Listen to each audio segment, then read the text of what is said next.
বিসমিল্লাহির রহমানির রহিম। গরিবের এই প্রিয় পছন্দ জান্নাতি মাছটা এইভাবে ভুনা করলে প্লেটের ভাত মিনিশে ফিনিশ হয়ে যাবে। আসসালামু আলাইকুম, আমি জেসিন স্বপ্না ঢাকা থেকে বলছি। জেসিন স্বপ্না ব্লগ থেকে সবাইকে আরেকবার স্বাগতম। কাছে এবং দূরে, দেশ ও দেশের বাইরে যে যেখান থেকে আমার ভিডিও দেখছেন এবং দেখবেন, আশা করছি আল্লাহর রহমতে সবাই ভালো আছেন। আলহামদুলিল্লাহ, আমিও ভালো আছি। আজ একটা গোপন কথা ফাঁস করে দিলাম, অনেকেরই জানা অনেকেরই অজানা। গরিবের এই প্রিয় পছন্দ মাছটা জান্নাতি মাছ।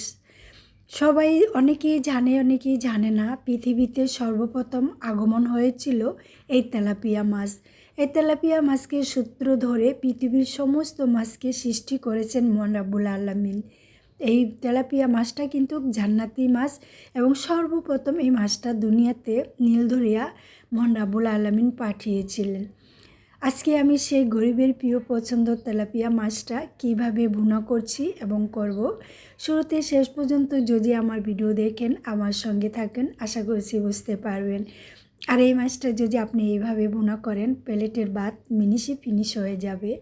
তো আমি মাছটা খুব সুন্দর করে ধুয়ে লবণ দিয়ে গরম পানি করে পরিষ্কার করে নিয়েছি। নিয়ে হলুদ মরিচ সব কিছু মেখে আমি মাছটা একটু লাল লাল কালার করে ভেজে নিয়েছি। ভাজা হয়ে গেছে, এখন একটা প্যান বসিয়ে দিয়েছি। প্যানের ভিতর পরিমাণ মতন তেল, পেঁয়াজ কুচি দিয়ে দিয়েছি।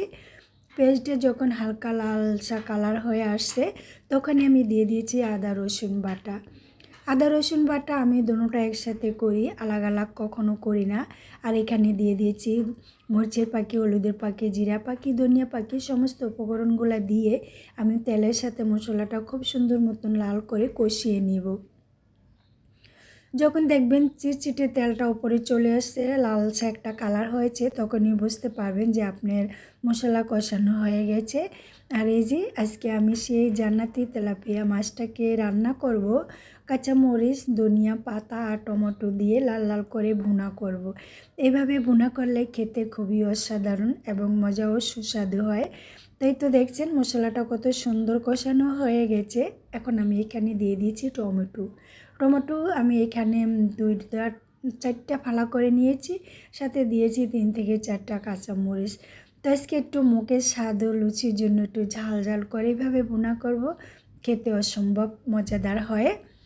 তো টমেটো কিছুক্ষণ কষিয়ে যখন একটু নরম আর সফট হয়ে আসবে, তখনই আমি এখানে দিব পরিমাণ মতন পানি। পানিটা ঝোল কম বেশি ভারী আপনি আপনার পছন্দ অনুযায়ী দিবেন, যে যেমন ঝোল খেতে বা ভুনা খেতে পছন্দ করেন। আজকের আমার এই ভিডিওটা যদি তোমাদের কাছে ভালো লাগে, প্লিজ একটা লাইক দিবে। আর তুমি যদি আমার চ্যানেলে নতুন হয়ে থাকো, চাইলে চ্যানেলটাকে সাবস্ক্রাইব করে পাশে থাকা বেল আইকন অন করে আমার পাশে থেকে যেও। আর তুমি যদি ফেসবুক থেকে দেখে থাকো, চাইলে পেজটাকে ফলো দিতে পারো। তুমি যদি এই কাজটা অলরেডি করে থাকো, তোমাকে অসংখ্য ধন্যবাদ। সুন্দর মতন তরকারিটা কষিয়ে যখন ঝোলটা একটু হালকা কমে আসছে, তখনই আমি এখানে দিয়ে দিচ্ছি ভেজে রাখা মাছ। তো আমি আজকে এভাবে গরিবের প্রিয় পছন্দ জান্নাতি তেলাপিয়া মাছ ভুনা করেছি। আপনারা এইভাবে চাইলে ট্রাই করতে পারেন, খেতে অসাধারণ দুর্দান্ত স্বাদ ও মজা হয়। তো আমি এভাবে রান্না করছি, আমার পরিবার খুব মজা ও তৃপ্তি সহকারে খেয়েছে, খুবই ভালো লাগছে। যখন মাখা মাখা ঝোলটা মাছের সাথে মিশে গেছে, তখন দিয়ে দিয়েছি স্বাদ অনুযায়ী ধনিয়া পাতা। তো ধনিয়া পাতা দিয়ে আজকে আমি বেশিক্ষণ রাখি নেই, তাহলে ধনিয়া পাতার স্বাদ যে ঘ্রাণ আছে সেটা কিন্তু চলে যায়। ধনিয়া পাতা দিয়ে বেশি ঝাল করবেন না। তো দেখছেন মাশাআল্লাহ কি সুন্দর একটা কালার এসেছে। এখন আমি সুন্দর করে পরিবেশন করে আপনাদের মাঝে উপস্থাপন করব এবং দেখাবো আপনাদের কেমন লাগছে জানি না। যদি আপনাদের ভালো লেগে থাকে, প্লিজ ছোট্ট একটা কমেন্টের ভিতরে আপনাদের মতামত জানাবেন। তো এই তো দেখছেন অসাধারণ হয়েছিল, খেতেও সুস্বাদু। তো আমার প্রিয় দর্শক, সবাই ভালো থাকবেন, সবার সুস্বাস্থ্য কামনা করে আজকের মতন আমি এইখানে বিদায় নিচ্ছি। আল্লাহ হাফেজ, আসসালামু আলাইকুম।